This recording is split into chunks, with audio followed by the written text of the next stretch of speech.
percaya. Kami merasakan begitu luar biasanya setiap penyertaan Tuhan.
kasih Bapakku, terima kasih Bapakku. Kesempatan Tuhan, pagi hari ini kami merendahkan hati kami Bapa. Ya setelah setiap kebenaran firman yang kami tangkap, yang kami dengar, boleh masuk di dalam hati kami. Terima kasih Bapa, kami berdoa di dalam nama Tuhan Yesus untuk memberikan kebenaran firman, berikan kemampuan, berikan kekuatan kepada setiap kami untuk kami melakukan apa yang Kau kehendaki. Terima kasih Bapa, dalam nama Tuhan Yesus. Haleluya. Amin. Ya, silakan duduk. Selamat pagi Bapak Ibu. Ya, selamat tahun baru. Tuhan Yesus memberkati. Puji Tuhan. Tuhan Yesus begitu baik. Tuhan Yesus begitu berkemurahan. Tuhan Yesus selalu mengasihi kita. Bapak Ibu Saudara, kalau Daud pernah dikatakan begini, ada orang yang bertanya, di mana Allahmu? Di mana Tuhanmu? Dan berkata apa? Apa yang ingat? Daud berkata apa? Daud berkata, Allahku di surga. Allahku di mana? Di surga. Kenapa ada orang bertanya seperti itu? Saudara tahu apa sebabnya? Pasti ada yang meragukan. Betul nggak? Kalau ada orang bertanya di mana Allahmu, pasti ada orang yang meragukan.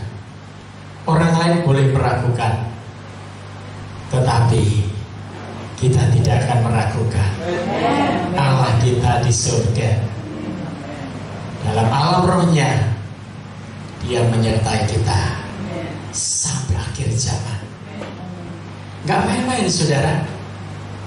Siapa yang sanggup menyertai kita sampai akhir zaman selain Tuhan? Sampai ke lembah kekelaman maut sekalipun Allah menyertai kita.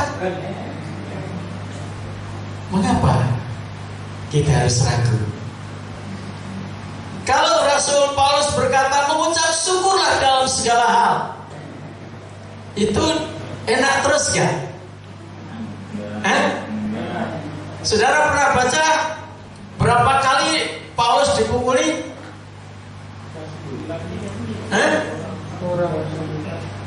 Berapa? Guru sekolah minggu? 400 sekian. Baru pukulannya saudara, belum lain-lainnya. Saudara berapa kali dipukul sudah? Lupa. Saudara, lupa atau tidak? Apa saking banyaknya pukulan sehingga lupa? Wah, berarti lebih banyak dari Paulus ya? Jarangnya jadi lupa. Saking jarangnya Pak. Oh, saking jarangnya. Berarti pernah dipukuli ya? Loh, aku bertanya, berapa kali saudara pernah dipukuli orang? Lupa? Melupakan Pak. Enggak. Pertanyaan saya, dengarkan baik-baik. Berapa kali saudara pernah dipukul orang? Nah, itu jawaban. Kalau berapa kali? Mungkin 1 kali, 2 kali, 10 kali, atau mungkin belum pernah. Nah, itu jawabannya. Jadi jawaban itu harus sesuai dengan pertanyaan. 2 kali 2 berapa? Nah, itu jawaban yang benar. Jangan kemana-mana. Nah, saudaraku yang terkasih dalam Tuhan, sekali lagi saya tanya, kalau Paulus dipukuli 400 sekian kali, baru pukulannya, belum yang lain-lainnya, belum fitnahan, ejekan, caci makian, olokan, apalagi paidonan. Dan apa itu? Pernah dipaido enggak? Oh, kalau itu pernah. Kalau difitnah? Pernah. Kalau dipukuli? Diludah? Pernah. Saudara, itu kalau itu terjadi karena Kristus, saudara punya nilai plus. Amin. Yeremia berkata begini, diberkatilah orang yang mengandalkan Tuhan dan yang menaruh harapannya kepada Tuhan. Ayat 5 berkata apa? Terkutuklah orang yang mengandalkan kekuatannya sendiri, yang mengandalkan manusia. Terkutuk itu banyak hal, saudara. Nah, Bapak Ibu saudara terkasih dalam Tuhan, hal semacam itu Bapak Ibu saudara mestinya menjadi satu inspirasi dalam setiap kita. Menjadi satu inspirasi dalam setiap kita. Supaya apa? Supaya kita betul-betul fokus kepada Tuhan. Dan pernah melakukan salah nggak? Pernah. Tapi ada satu yang tidak pernah Daud lakukan apa? Saudara tahu? Pernah saya sampaikan beberapa waktu yang lalu. Tidak khusus lagi. Dia tidak pernah meninggalkan Tuhan. Itu hebatnya, saudara. Itu yang membuat Tuhan itu berkenan kepada Daud. Bukan Daud gak pernah melakukan kesalahan, pernah. Daud pernah melakukan pelanggaran, pernah. Daud pernah berbuat dosa, pernah. Tapi satu hal, Daud tidak pernah meninggalkan Tuhan. Konsistennya luar biasa.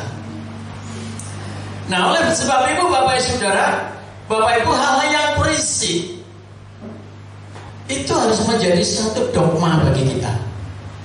Tahu dogma ya? Menjadi satu pegangan, menjadi satu fundamental dalam kehidupan kita, menjadi satu fondasi dalam kehidupan kita. Amin. Kita baca bersama-sama ayatnya, kita akan buka Alkitab kita.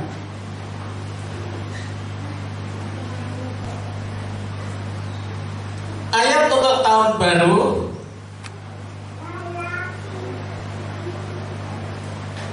Kita akan membuka Alkitab kita untuk ibadah pertama kali dalam tahun 2021 dalam hari Minggu. Saya akan mengajak atau Bapak Ibu saudara membaca dalam Injil Matius pasal 28 ayat 16.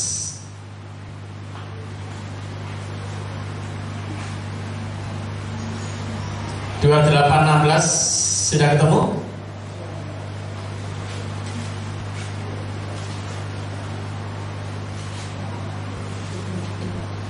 Ya, kalau ketemu, mari kita akan baca 1, 2, 3. Dan ke-11 murid itu mendekat, berangkat ke Galilea, ke bukit yang telah ditunjukkan Yesus kepada mereka. Ketika melihat mereka menyembahnya, tetapi beberapa orang ragu-ragu. 18. Ketika Yesus mendekati mereka dan berkata, kepadaku telah diberikan segala kuasa di surga dan di bumi. Karena itu, pergilah, jadikanlah semua bangsa muridku, dan baptislah mereka dalam nama Bapa, Anak, dan Roh Kudus. Dan ajarlah mereka melakukan segala sesuatu yang telah kuperintahkan kepadamu, dan ketahuilah, aku menyertai kamu senantiasa sampai akhir zaman. Senantiasa. Senantiasa itu bagaimana? Kalau ada waktu, sewaktu-waktu, atau setiap waktu?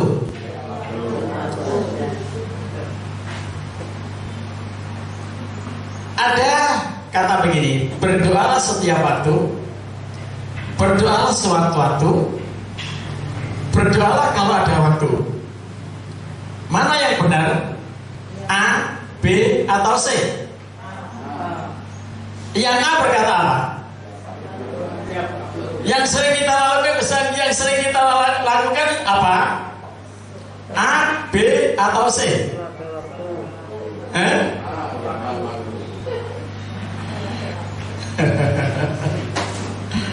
A, B, C.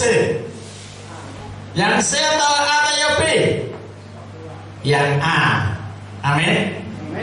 Pastikan bahwa berdoa itu setiap waktu, bukan sewaktu-waktu, dan bukan kalau ada waktu.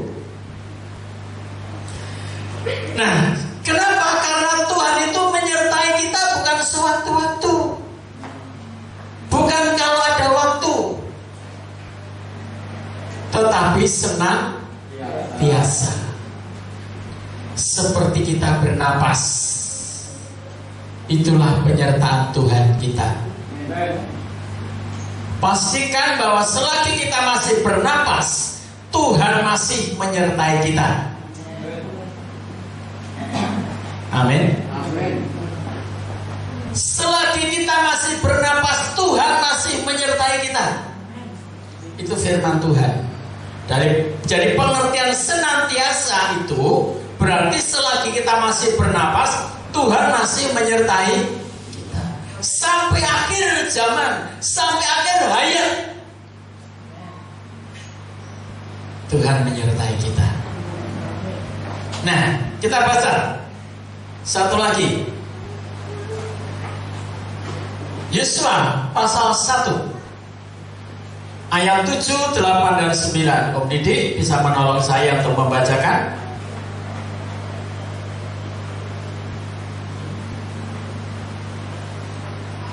Ya.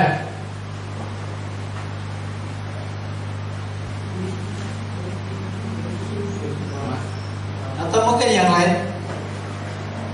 Ya. Ya, kita baca sama-sama. 1, 2, 3.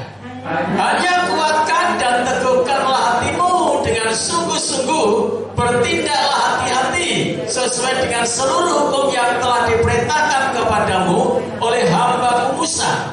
Janganlah menyimpang ke kanan atau ke kiri, supaya engkau beruntung kemanapun engkau pergi. 8. Janganlah engkau lupa memperkatakan kitab Taurat ini, tetapi renungkanlah itu siang dan malam, supaya engkau bertindak hati-hati sesuai dengan segala yang tertulis di dalamnya. Sebab dengan demikian perjalananmu akan berhasil dan engkau akan beruntung. 9.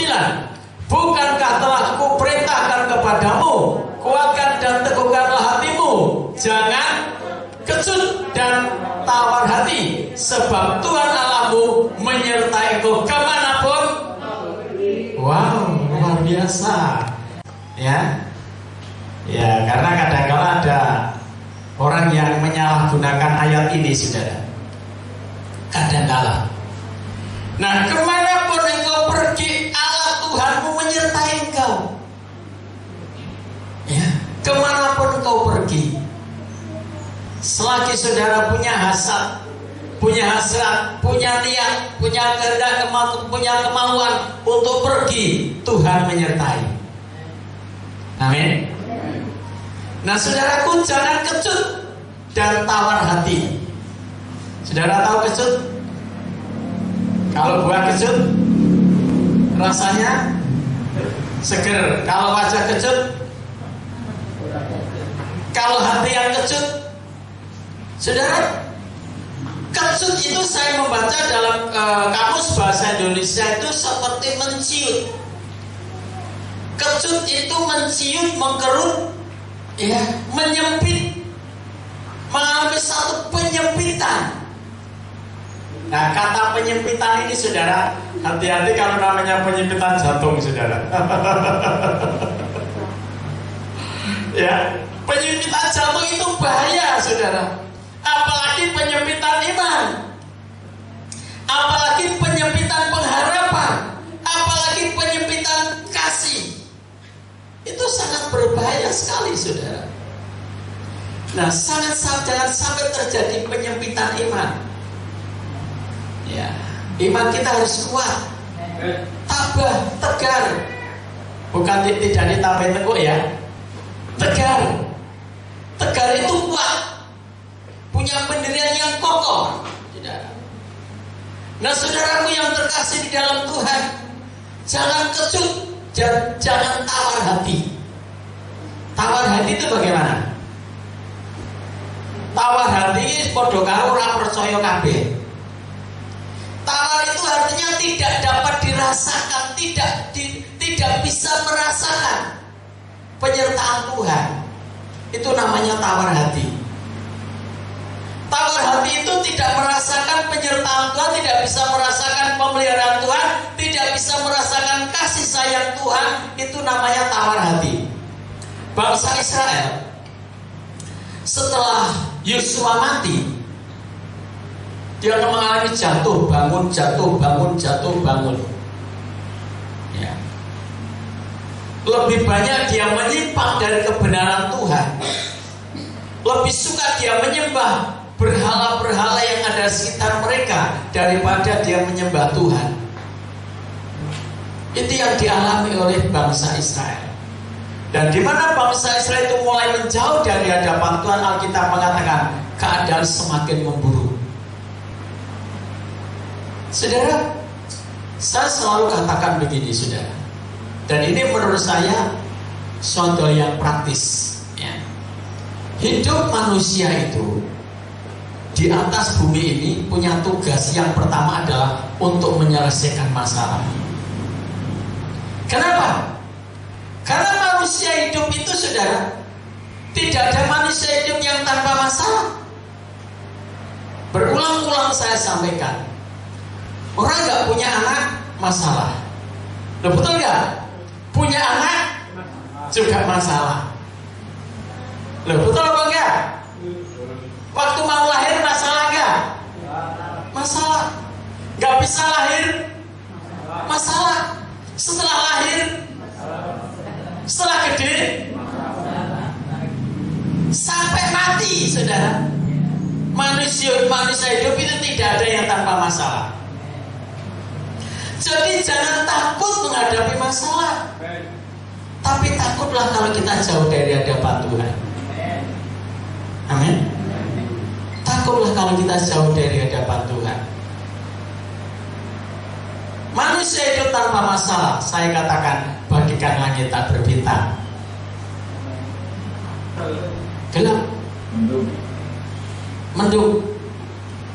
Tapi kalau manusia itu punya masalah, ada spirit, ada semangat, ada kekuatan, saya bisa menyelesaikan masalah ini. Kenapa? Karena Tuhan menyertai kita. Kemanapun itu pergi, kita harus bertindak hati-hati. Jangan kecut, jangan tawar hati. Kalau kecut itu terjadi penyempitan, takut melangkah. Kecut itu adalah ketakutan yang berlebihan. Saudara tahu ketakutan yang berlebihan? Yang seharusnya yang tidak ditakutkan menjadi yang ditakutkan. Itu takut yang berlebihan. Manusia punya rasa takut itu biasa, wajar, lumrah. Karena bukan robot. Cuma robot saja yang tidak punya rasa takut. Tapi ketika kita takut, ketika kita khawatir, kita punya Tuhan. Pemimpin Busian mengatakan, kita punya sobat yang setia. Amin. Ya. Kita punya Tuhan, sobat yang setia. Tuhan Yesus berkata, kalau engkau menuruti perintahku, engkau sahabatku. Aku tidak mau menyebut engkau hamba, tetapi aku mau menyebut engkau sahabat. Amin. Saudara percaya Tuhan menyertai kita. Amin. Tahun 2021 penyertaan Tuhan akan jauh lebih hebat. Mungkin masalahnya juga hebat, mungkin persoalannya juga besar, tapi Tuhan kita jauh lebih besar dari masalah kita. Besar masalahnya, besar berkatnya. Amin. Ya, jangan takut menghadapi masalah. Menyelesaikan masalah adalah aku.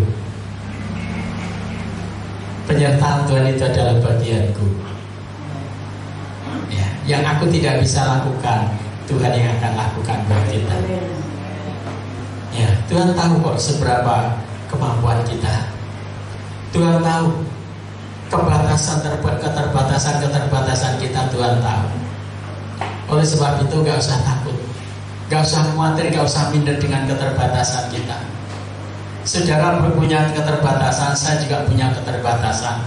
Saudara punya kelemahan, saya juga punya kelemahan. Saudara punya kelebihan, saya juga punya kelebihan. Kelebihan yang Tuhan mau lakukan supaya kita bisa melakukan apa yang Tuhan kehendaki. Kelemahan yang kita miliki, yang kita alami, supaya kita menyadari bahwa semuanya ada dalam kehidupan kita adalah terbatas. Oleh sebab itu kita mau mengandalkan Tuhan sepanjang umur hidup kita. Tuhan Yesus memberkati. Mari kita berdiri bersama-sama di dalam hadirat Tuhan. Haleluya. Kita sementara kita akan mempersiapkan diri untuk masuk dalam persekutuan dengan tubuh dan darahnya. Jangan takut untuk bersekutu dengan tubuh dan darahnya. Satu hal yang Tuhan mau, supaya kita menyelesaikan, kita minta ampun segala kekurangan dan kelemahan serta keterbatasan kita. Darahnya cukup untuk membersihkan hati kita, menguduskan pikiran kita, menguduskan jiwa dan roh kita. Darahnya cukup untuk menebus segala pelanggaran kita, segala kejahatan kita.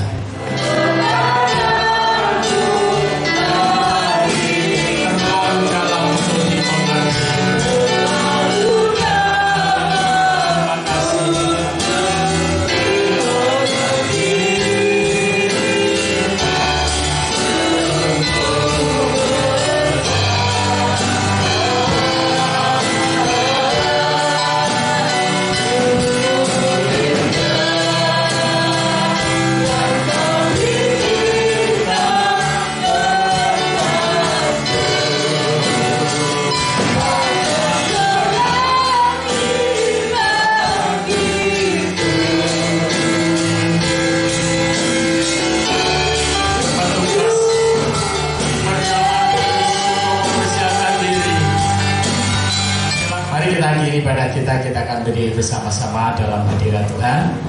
Kita akan lihat satu pujian, aku hendak bersyukur kepada Tuhan. Ya, kita selalu mengucap syukur kepada Tuhan. Dan nanti Om Didi akan berdoa mengucap syukur kepada Tuhan. Haleluya. Terima kasih Tuhan.